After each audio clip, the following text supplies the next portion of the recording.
আসসালামু আলাইকুম প্রিয় শিক্ষার্থীরা, আজকে তোমাদের ফেল মাজি দিয়ে বাংলা থেকে আরবিতে কিভাবে ট্রান্সলেট করতে হয়।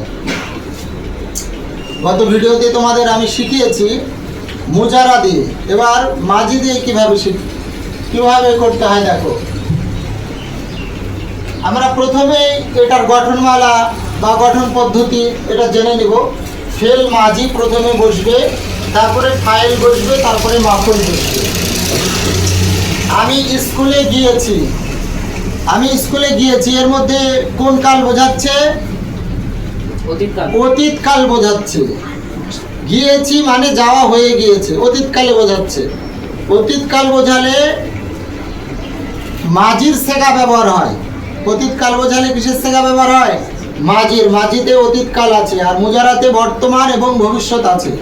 সুতরাং অতীতকাল বোঝালে মাজির সেগা ব্যবহার হয়। আমরা প্রথমে ফেল মাজি বসাবো। আমি স্কুলে গিয়েছি এর মধ্যে কোনটা ফেল? কাজ করা কোনটা বোঝাচ্ছে? গিয়েছি, এটা হচ্ছে কাজ করা বোঝাচ্ছে।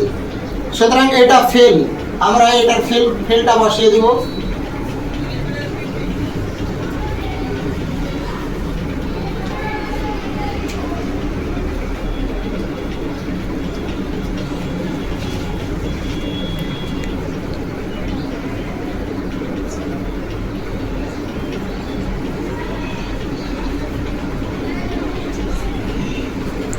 জাহাব তু, এই জাহাব তু লিখলাম। এই তু এর মধ্যে যে আমি গিয়েছি, আমিটা হচ্ছে কর্তা, এই কর্তা এটা হচ্ছে ফাইল। এই ফাইলটা জাহাবতুর মধ্যে পুষিদা আছে। আনা জামির, এটা জাহাবতুর মধ্যে পুষিদা আছে। সুতরাং ফেল ফাইল দুটো আমরা পেয়ে গেলাম। এখানে ফেল মাঝে ফাইল দুটোই পেয়ে গেলাম। এবারে আমরা মাফুল বসাতে হবে। এই মাফুল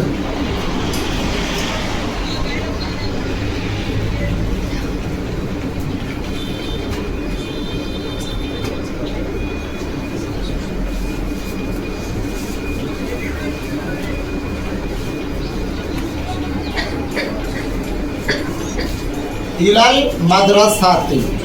জাহাবতু মানে আমি গিয়েছি, ইলাল মাদ্রাসাতি মানে স্কুলে বা মাদ্রাসায়। তাহলে জাহাবতু ইলাল মাদ্রাসাতি, আমি স্কুলে গিয়েছি। এটা ট্রান্সলেট এইভাবে হবে। আমরা প্রথমে ফেল মাজি বসাবো, যেহেতু এটা অতীতকালে বোঝাচ্ছে। তারপরে এই ফেল যেহেতু আমি বলেছে, আমি বললে ওয়াহিদ মুতাকাল্লিমের সেগা ব্যবহার হয়। ওয়াহিদ মুতাকাল্লিমের সেগা ব্যবহার করে দিলাম। এর মধ্যেই ফাইল পুষিদা আছে আনা যাবে। তারপরে আমরা মাফুল বসিয়ে দিলাম। বুঝতে পেরেছো তোমরা?